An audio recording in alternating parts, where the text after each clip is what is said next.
এতটা নেগেটিভ কিছু নয়। ফার্স্ট কথা, হ্যাঁ, যদি কারোর জীবনে নেগেটিভ হয় তাহলে তার লাইফে সত্যিই প্রবলেম থাকবে, সে বিষয়ে দ্বিমত আমার নেই, বা আমি কখনো স্বাস্থ্যের এগেনস্টে কথা বলবো না, এটা বাস্তব।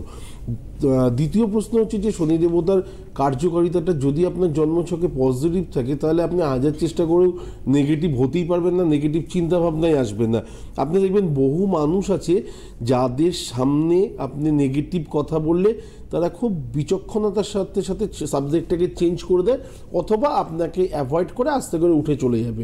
তার মধ্যে শনির কার্যকারিতাটা এত বেশি পরিমাণ যে সেই নেগেটিভ কথাগুলো নিতে পারে না। আরেকজন আছেন যে নেগেটিভ সারাদিন বলতেই ভালোবাসে, ঘুম থেকে উঠেও বললো আবার সূর্য উঠেছে, মানে সূর্য না উঠলেও তো ভালো উঠলো, আবার খেতে হবে, আবার পড়তে হবে, আবার কাজ করতে হবে, বেঁচে থেকে কি লাভ আছে, এই জীবন ভালো লাগছে না, মানে বিভিন্ন ধরনের যা যা আছে টোটালটাই তার মুখে আপনি শুনতে পাবেন। ডিফারেন্স হচ্ছে এই দুটো মানুষের মধ্যে। এবারে কেউ যদি আমার সামনে স্পেশালি ভগবান বিরুদ্ধ কথা বলে বা ভগবান নেই এরকম কেউ কথা বলে, তাহলে লোকে বলে না একটা কান দিয়ে শুনে আরেকটা কান দিয়ে বের করে দেবেন। আমি এখানে শুনিই তো না, তো বের করার তো প্রশ্নই থাকে না। তো নেগেটিভ জিনিসগুলো আমার মধ্যে আসার জায়গা পাবে না ততক্ষণ যতক্ষণ আমার শনি পজিটিভ থাকবে। তো এটা একটা মাথায় রাখা দরকার।